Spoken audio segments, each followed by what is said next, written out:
오늘 소개해드릴 책의 제목은 나는 돈에 미쳤다입니다. 작가는 뉴욕타임스 베스트셀러 작가이자 미국의 스타 성공 코치입니다. 책을 읽어보면 굉장히 유머러스하고 재치있고 어렵지 않게 잘 풀어나가 읽기 좋습니다. 꼭 추천드려요. 그럼 젠 신체로가 말하는 쓸데없는 자존심을 버리고 돈을 쪼는 12가지 방법으로 시작해보겠습니다. 첫 번째, 외로워도 슬퍼도 부자인 게 낫다. 두 번째, 아직 돈방석에 앉지 못한 구질구질한 이유.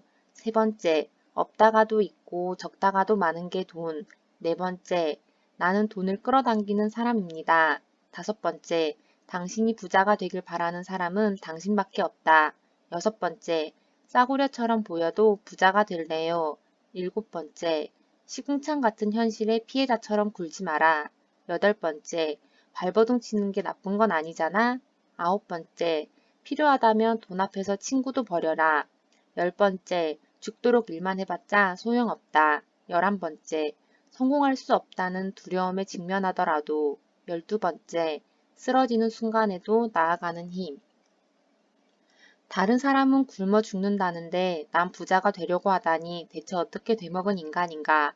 이런 상황에서 당신이 할 수 있는 가장 좋은 일이 바로 부자가 되는 것이다. 정말 긍정적으로 그런 사람에게 도움이 되고 싶다면 돈을 이용해서 도와주는 게 맞다. 내가 가진 것을 나눠주는 것. 돈은 자유와 선택권을 준다.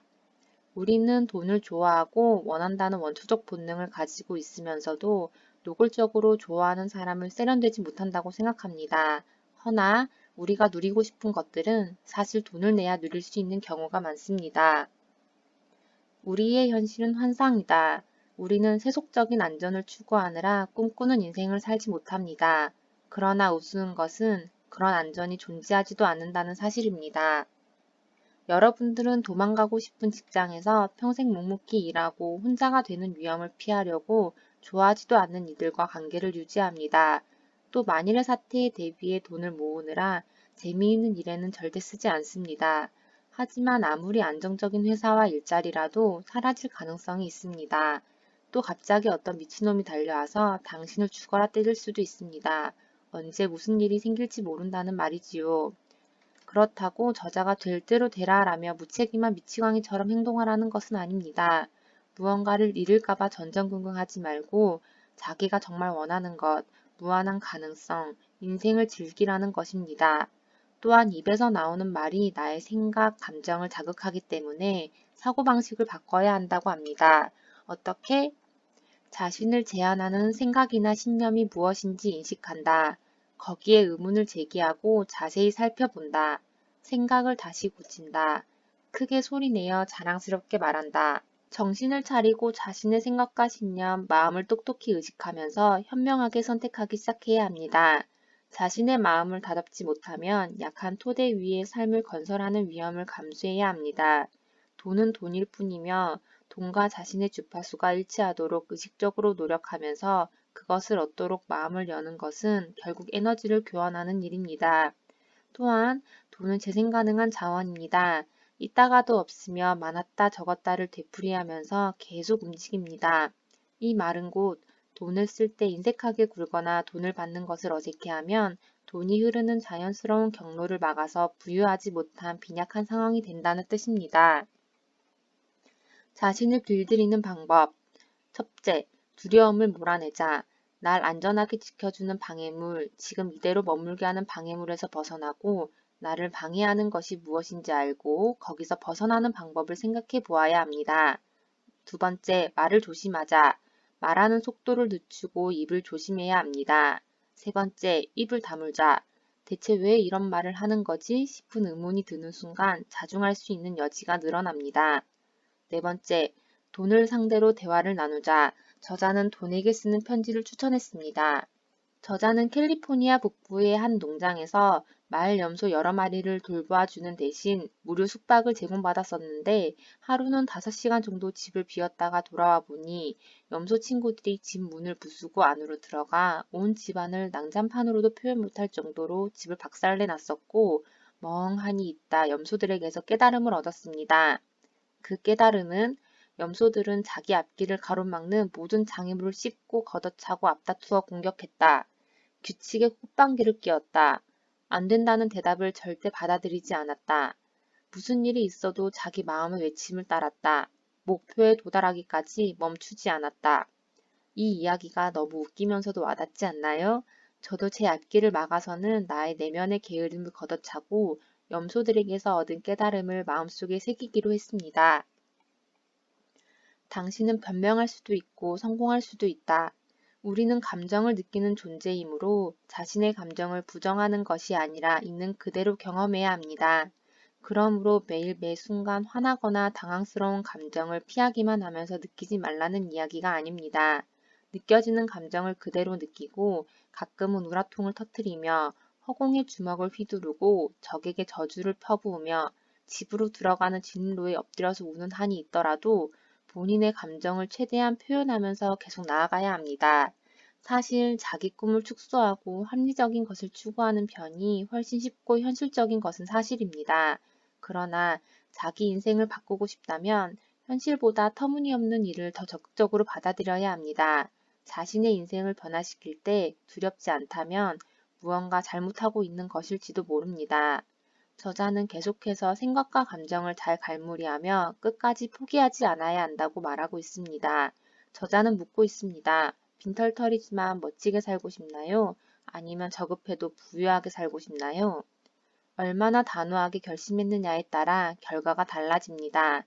포기하지 않고 계속 전진하다가 실제 결과물이 보이기 시작하면 잠재의식을 비롯한 모든 것이 변하기 시작할 것입니다. 기존의 변명과 한계에 사로잡혀 늘 똑같은 일만 반복하면서 현재와 같은 금전적 현실을 만들어냈다. 새로운 현실을 만드는 문제를 진지하게 고려한다면 지금과 다른 일을 하고 다른 생각을 해야 한다. 믿음은 일이 어떻게 되어갈지 알아야만 한다는 강박관념을 없애준다. 또한 어떻게든 길이 보일 것이라고 믿게 해준다. 신념을 스탠드업 코미디의 맥락에서 한번 바라봅시다. 관중에게 농담을 던졌는데 반응이 전혀 없는 경우, 어디 숨을 데도 없는 무대 위에서 사람들의 시선을 한몸에 받으며 실패를 곱씹어야 합니다. 이런 경우에는 관객에게 무방비로 노출된 채 그대로 밀고 나가서 악몽을 끝내는 편이 낫습니다. 하지만 농담이 성공적으로 먹히면 모두에게 찬탄의 눈길을 받을 수 있고 그 모든 웃음과 영광이 당신의 것입니다. 황홀하면서도 두려운 경험, 성공 아니면 실패, 이 모든 것이 당신에게 달렸습니다. 신념은 사고방식의 다른 측면처럼 일종의 근육과 같습니다. 많이 사용하면 살수록 더 강해집니다. 먼저 도약의 범위가 넓을수록 믿음의 근육이 강해야 합니다. 당신은 살겠다고 다짐해 본 적이 있는가? 그러니까 자기가 좋아하는 방식대로 살겠다고 결심한 적이 있느냐는 이야기다. 사람들이 결정을 내릴 때 초조해하거나 저항감을 느끼는 이유는 한 가지 결단을 내리면 하고 싶은 다른 멋진 일을 놓칠지도 모르는 공포와 두려움 때문이다. 하지만 모든 일을 다 하려다 보면 결국 아무것도 할 수 없다.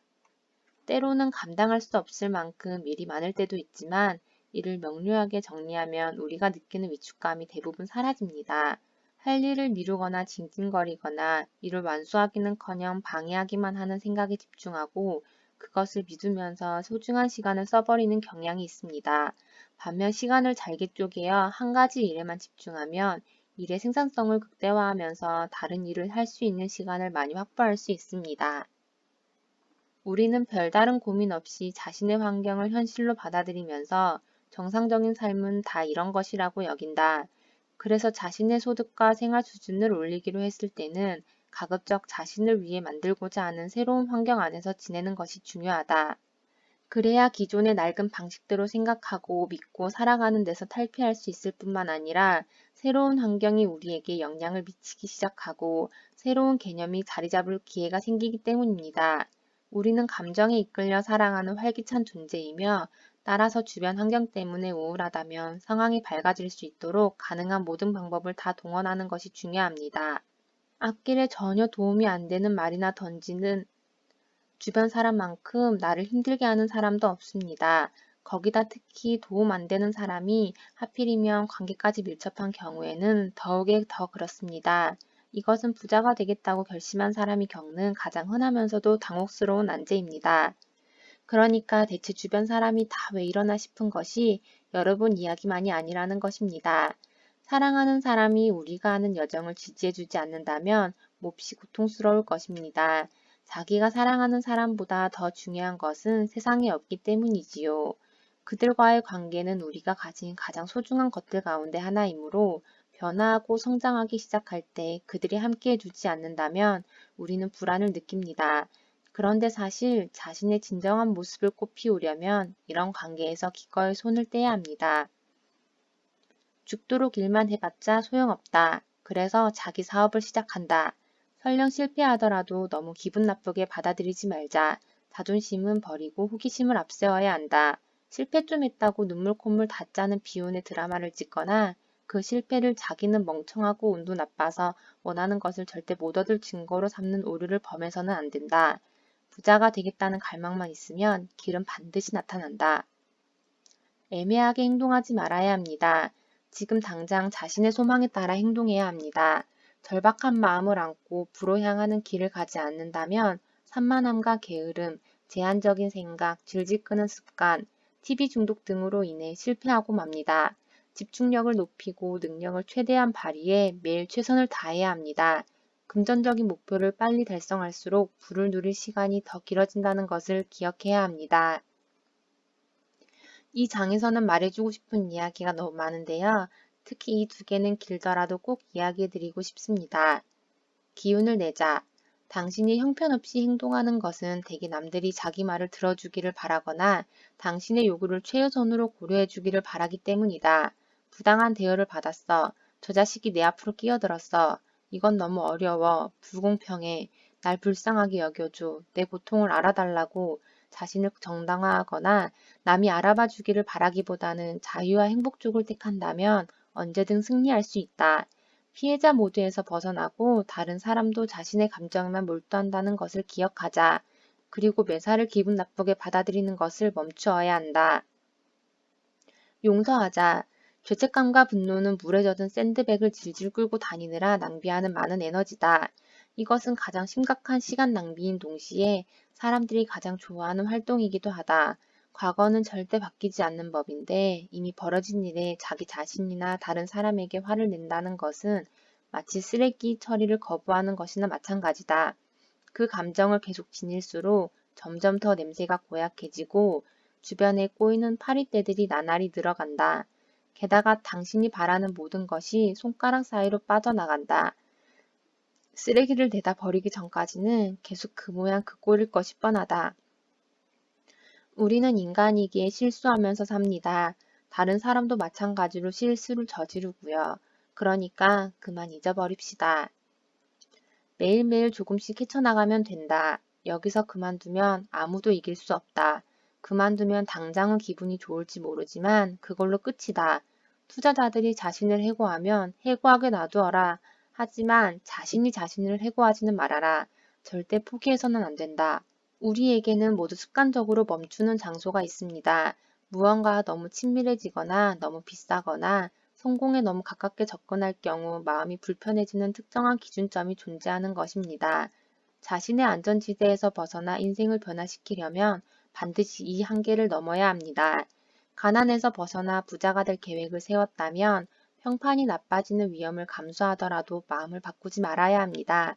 바로 남의 호감을 사고 싶고 타인과 어울리고 싶다는 욕구 말입니다. 마지막으로 저자는 말합니다. 우리는 자신의 대단함을 완전히 꽃피우기 위해 살아가고 있다. 따라서 당신은 부자가 될 사람이다. 들어주셔서 감사합니다.